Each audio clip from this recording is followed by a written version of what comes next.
strings have a lot to do with your tone. The NYXLs for me have always tonally been great. I really need that friction to feel my slides. I depend on that friction even for accuracy.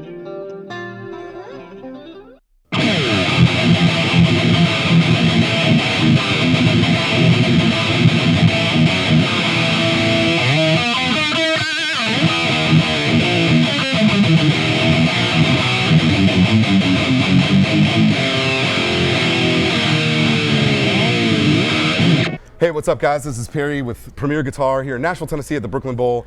Today with one of the most fun bands of hardcore, Drain. This is Cody Chavez. Dude, it's an absolute pleasure. Dude, thank you so much, man. I first got hip to you guys right after the pandemic and you played that pre-Furnace Fest show. Right. Yeah. I think that was our last, no, that was our second to last time in Nashville. Right. Yeah. Man, and the show was just so fun. Oh, yeah. I love the way your band sounds, but also how fun it is. It's like, I think hardcore needs that. Like that, you guys are great stewards of hardcore because, it's fun. It's uplifting, and that's not always the situation. And especially now in today's world, where like hardcore is like blowing up again. It's crazy Definitely. to see. It's really awesome to see. Yeah, dude. Yeah. I just saw your set from Tied Down. My buddy Hunter sent me some videos. Holy shit, that looked like fun, man. Like, oh, it was great. They had the humongous the beach ball, and that was like kind of horrifying. It was like coming towards me. I was like, what the hell is this, man? Yeah. So yeah, did you get hit with any stuff? Because there was beach balls and shit flying A couple everywhere. little beach balls. Thankfully, not the humongous one that you saw. That was like, but yeah, like it was just fun all around, man. All the kids got on stage and everything. I'm almost bummed to see a barricade here today because, like, I know, yeah.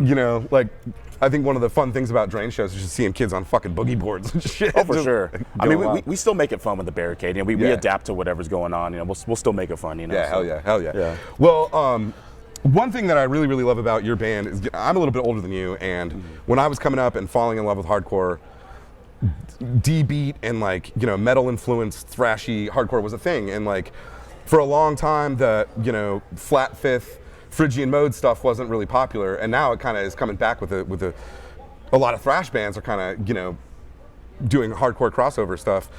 So I love that, man. And like I'm guessing that some of those bands must have been influential for you guys as a band, right? Oh, for sure. I mean, dude, I would say just off top, like some bands that really influenced us was like Municipal Waste. Hell yeah. Like Cro-Mags, at least like for myself, guitar-wise, I love the Crumbsuckers, it's 80s. I love 80s hardcore and stuff. Leeway, a lot of the metal influence, stuff like that. And I feel like that inspires a lot of my playing. That's awesome. That's awesome.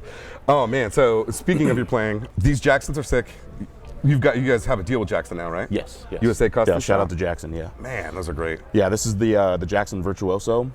And this color is beautiful. Yeah, I love it. Bolt-on neck, Yeah, it's great. It's got great features, and I love playing it. And you're wailing on that trem pretty hard. Does that ever give you any trouble, or? No, never. Like awesome. This thing stays in tune pretty well, as like all my other ones, and I do a lot of stuff. Do a lot of just dive bombs, do a lot of dime squeals and stuff. Yeah, all that. Love that. So was this something right off the shelf, or did you say, hey, this is what I would like? Well, Mike Tempesta actually hit me up. He emailed me and he was like, hey, we're putting out these guitars. Like, would you like one? And I was like, of course, man. Dude. I'd be honored to have one. And then he's like, well, we have this one blue one in stock, And I was like, okay, cool. So, and that was the one. So yeah. Speaking of, shout out to Tempesta and everybody over at Fender and Jackson for keeping it real. That's of course, yeah. I love when I see hardcore bands getting some recognition. It's like, fuck yeah, this is what's up, dude. Yeah. Mike Tempesta's the man. Shout out to Tim too, UK Jackson. They really good team. Chris and I actually had the opportunity to go to the Jackson USA custom shop and do a little factory tour, and it was impressive, man. It's cool. It's actual metalheads building guitars in there, and it's like, okay, that's fucking super awesome. Cool. Yeah, man. So strings and gauges, what are we running? Yeah, so we're doing 942, so like a little lighter than I used to play. I feel like when I started playing guitar, I was doing like what was it, like the Purple Pack Diodario? It was like 12, like 49 or something like that. And I feel those are manly strings, dude. Those are manly strings for a kid too, but I feel like that's how I built up like my strength. Sure. You know what I mean? But these days I do 942. I feel like that's like perfect for me right now. What pickups did they throw in there? These are, I don't know actually what model these are, but these are Seymour Duncan, obviously, as you can see. I don't know what the model is though. I mean, they sound killer. Yeah, it sounds honestly, man, that a lot of the stuff, like, I don't really pay attention to the models too much. It's just as long as it sounds killer to me, as long as it does the job, and that's all that matters, So. And you're locked down. I mean, your nut is locked down. Your tuners are locking. Yeah. So you should be pretty safe for that guy. Oh, totally. Yeah. I love this one's great. The look of direct mount too. I think that's just so slick. Oh yeah. It's a great guitar, man. What a fun shred stick. And then you have another one with you as well, right? Can we take a look at that? I was gonna say, should we pull this one out too? Let's take a gander. Cool. That's so I sexy. think this is the Frostbite Crackle, the SL2 or something like that. It's a Soloist. And it's got that's cool. Through neck. This is probably my favorite out of the two. This one's very like light, and I absolutely love the color of it, man. It's such a unique little it's wild lightning bolt type of thing going on, and it feels great to play. So yeah. And it does have like such an 80s like thrashy kind of that's super strat vibe. That's what I love about it, man. It's I love all the super loud colored guitars and stuff. So yeah. Now, as far as like setups go, do you like your action? I would imagine pretty low, like most people, like most metal. Yeah, fellas, I like it like pretty standard. Yeah, for sure. And then Jacksons typically, in my experience, have a pretty flat radius. They're not, super curved. Yeah, totally. And that works out for you pretty good. Yeah, for sure. Do you know what pickups are in this one? I don't. I'm really bad with pickup model numbers and stuff like that. But yeah, Jackson Sig. Yeah, we got the Jackson signature and stuff. And I got this one lowered because it was kind of bothering me when I was picking. It was really high, and I was like, oh shit. So getting some noise on it. Yeah, for sure. So got that lowered, and now we're good to go. Yeah, this is my favorite. So that thing rules. Yeah. Thank you. Oh man, sharp headstocks are always a little scary, but now that you're on big stages, I guess it's less scary. Yeah, dude. I used to back in the day, we used to play house shows and stuff. I used to get my hair caught. Oh hell yeah. And stuff like that, and ripped out. I'm like, why is one side shorter than the other? And crazy. Why is my headstock got a wig? Yeah. I was like, damn, why is there a clump of hair on my headstock? Plus, I mean, you guys have kids fucking flying everywhere, so it's like a little bit of a liability on a small stage. For sure. I definitely got to duck and dodge. And now me and Slam are both wireless, so we're always running around and stuff, and just kind of able to get away from the madness if we want to. What an awesome invention for hardcore. Oh, definitely. Yeah, it's awesome. Yeah, totally. Yeah. Well, in the past, I've seen you playing Randalls and videos. I think I've seen you playing 800s, maybe a 5150 in a video. Oh, definitely. Which are all amps that I love, but you're actually on the Tone Master. Which I think this is the first time we've actually seen this in a rig rundown, which is awesome. Yeah. So, that's great. And like I said, shout out to Mike Tempesta and Tim. They took me up with this. So we were in the UK not too long, maybe about a couple months ago.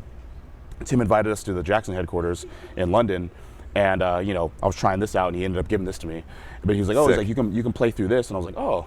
This is what I was playing. I was like, yeah, it sounds kind of cool, And I was looking at the screen. I was like, wow, you can see pictures and stuff, and you can move it around. Yeah, you can drag and drop. It's really.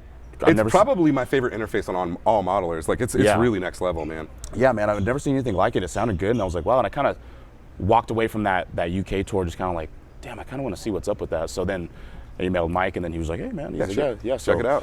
So yeah, God, especially for overseas dates, that's so handy. Oh, it's so convenient. Yeah, because I was doing the whole because I had a Black Star that was about 10 pounds or less or whatever. So I was holding that, and then I had just a bunch of other stuff. But these two fit in the same bag, and it's I just have my Inky and just my backpack. If you needed, you could put that in a backpack, and that could be your personal item on a flight, man. That's so handy. So anything to make it less of a hassle when I'm in airports and stuff. It's it's awesome. What strings are you running? These are D'Addario NYXLs. And the D'Addario NYXL. But they're D'Addario strings, and I've been using their strings forever, and I love them. D'Addario strings as well. D'Addarios. Right. D'Addario. I've been using D'Addario. I'm a fan of D'Addarios. Started using these D'Addarios. I like the D'Addario NYXLs. These are D'Addario, and I got the NYXLs on here.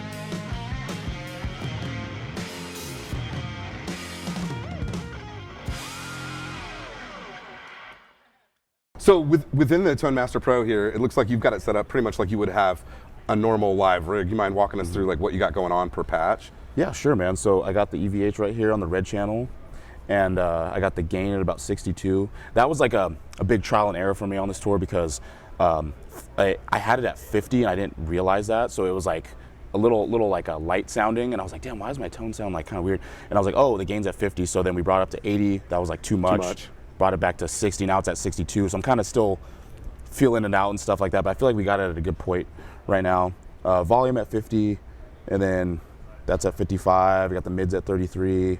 I love that you can just handle everything, and these turn too, right? Oh yeah, you can do that. So crazy. Yeah, and then it just save that and stuff, and then which is super dope. Yeah, such a good interface. So any kind of modifications you make, it's you gotta remember to save it. You know what I mean? Because there's been times where I did stuff live, and I was like, oh shit, and I have to go redo it.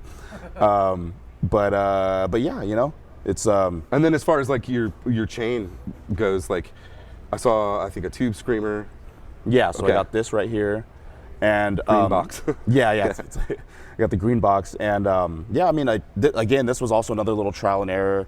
Like I had like too much overdrive, kind of put that back and stuff, and I just keep it on. It's just kind of like just give it some oomph, boost. you know what I mean? Yeah, and, sure. So it's an always on.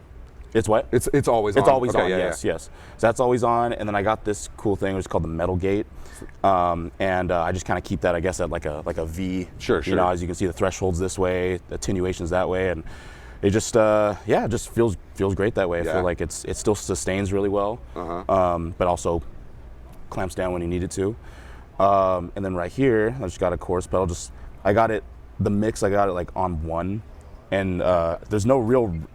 I don't know. I didn't want it to be too much. I'm not a big fan of like the super overbearing chorus, but I like a little bit of it. I guess kind of like some Zakk Wylde type of stuff. Where it's especially on thrashy style leads, I think a chorus is very appropriate. Yeah. Oh, absolutely. Yeah, but even like on my because this is like my rhythm tone, so it's you like just leave it on? I just leave it on. I think it sounds dope. Widens it out a little bit. A little bit, yeah, and I just feel like it gives it that just extra little like oomph. Yeah, for sure.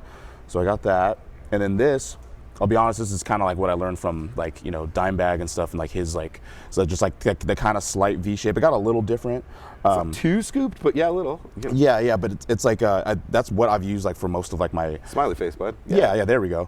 I've used that for most of my other like, you know, physical like pedal boards and stuff, because like I've always had like the G7 with all my old stuff, and so I did the same thing to this, and it's always kind of worked for me, and I've always liked the sound of it. So what a practical application for all of this. It's awesome, dude. Yeah, it's really cool how you can just go in and just kind of dive deep into the stuff, and but yeah, so that's just like my drain rhythm tone, and then I also got a drain lead tone right here. And just click that, and I got it labeled, and yeah, basically the same stuff, but then over here I have this triple chorus or triple double chorus, and I've never played that before. Never even really knew that was a thing until I was looking at the presets. And I was like, I was like trying out chord, and I was like, it just sounds crazy. Like it just sounds like very unique and kind of like some like weird space alien stuff. I don't even know, but it's cool. It's not too overbearing, and it's dope. And then I also have, you know, like a digital delay. Sure. You know, and just get the wow. Yeah. And yeah, that's basically it, man. I got basically same settings on all this. So it's basically you have a rhythm tone and a lead tone. Yeah, that's been like my dream, because I hate doing like the dance, you know, of like doing like bam, bam, bam, bam, and then you have to go back and do the same thing. It's like lead tone right there. Button. Yeah, that's awesome. That's all I want. So cool. So yeah, and then you're powering it with the Duncan PowerStage 700. Yes. How did you come to this particular power amp? Because I know, like, you know, there's a lot of chat in the modeling world with what's better, the Matrix or this or that or the other thing. And how did you land on this? Well, see, it's a really funny story. So I didn't even know that you needed a PowerStage in order to power this up. So when I got this, I basically had this basically same kind of Marshall cab at my house, and I just plugged it in how I would like a regular amp, and I was like, why is it so low? I have this thing at not like very loud. Yeah, I was like, it's at 100, and I was like, is there something I'm doing wrong? So I called up a couple friends, but then I called up my friend Craig from Forbidden, and he has the same one, and he was like, oh, dude, yeah, you need a PowerStage unit. Sure. And I was like, oh, okay, dope. Like I've just never had any experiences. I've always just been old school amp and you know, just whatever. So he's like, yeah, let me send you a link for this. And so shout out to Craig from Forbidden, put me onto this, and I was like, well, I'm gonna go with that, because all his videos of him playing sounds really dope, and I saw him live and sounded great. So I was like, yeah, I'm going with this. Yeah, I think the 700s are killer. I've heard some people say that like the 200 is maybe not quite loud enough for like, it's fine if you're in a big room with monitors and stuff like that, but like, yeah, maybe for a club show it might not be enough, but yeah, these things ought to be enough. Holy shit. Oh, definitely, yeah. 700 watts. Oh, shoot, yeah. So, a lot of people with modelers tend to do a cab sim out to front of house, and that's that. But you're going power amp into a cab. Yes. Is there a reason specifically for that, or? You know, I guess the only reason is just like like familiarity. Sure. You know what I mean? I just like, you know, just coming from the regular, you know, amps and the old school stuff. And it's like, but I would eventually like to do the whole DI thing and see what that's like. You know, but at least like for this tour, because I got this maybe about a week and a half beforehand, I was like, there's no way. I just rather do it like, you know, kind of semi how I've been doing it. So. And I know you guys have heard me say this a million times, but I actually prefer a modeler through a power amp into an actual cab, because I feel like that where the disconnect can happen sometimes is like we're so used to hearing a paper speaker. You know what I mean? It's like Yeah. how we've always heard music. Yeah. And so sometimes cab sims can sound a little off to me, but I love running through an actual cab. Plus, then you get some stage volume. And it's, I don't know, in a situation like yours, it might look silly with like no cabs or amps or anything on stage. You know? Honestly, can't even imagine that without having a cab Right? behind me. You know what I mean? Like, it's just. What, is this like a backline cab or is this yours? Yeah, this is like we rented these, you know, for the tour and stuff. So, but I have basically the same exact one. Is it a 1960 at my house? Slant? That again, I don't know. I don't know. This is just like what we rented, but yeah. But it gets the job done, dude. Oh, for sure. Hell yeah, it sounds great. Well, before I let you go, can we hear some of these sounds? Because we've all heard a lot of modelers. The Fender thing is kind of new, so I'd love to hear some sounds. Yeah. So this is the rhythm tone right here.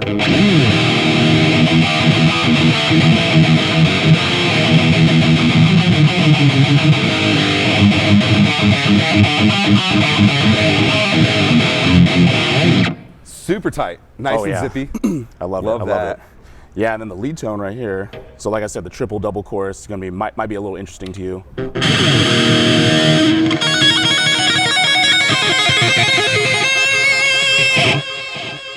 So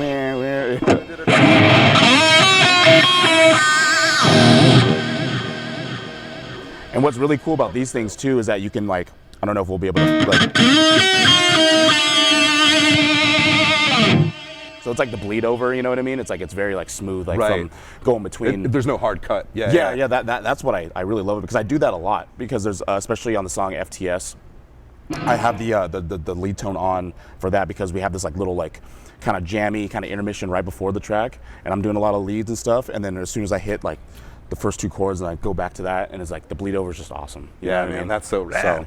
So, yeah, I'm impressed. That thing fucking sounds killer. Thank you, Especially man. like right here in the room. Hopefully in camera it does it justice too. Oh yeah. Well, dude, I can't tell you how much I appreciate you taking the time to talk to us. I appreciate you. Thank you, I'm very, very stoked for the show tonight. If you guys have a chance to see Drain on the Good tour, it's a good fucking time. Come check it out. Stay tuned for more rig rundowns, video lessons, all that fun stuff, guys. Thanks. Hell yeah. Thank you.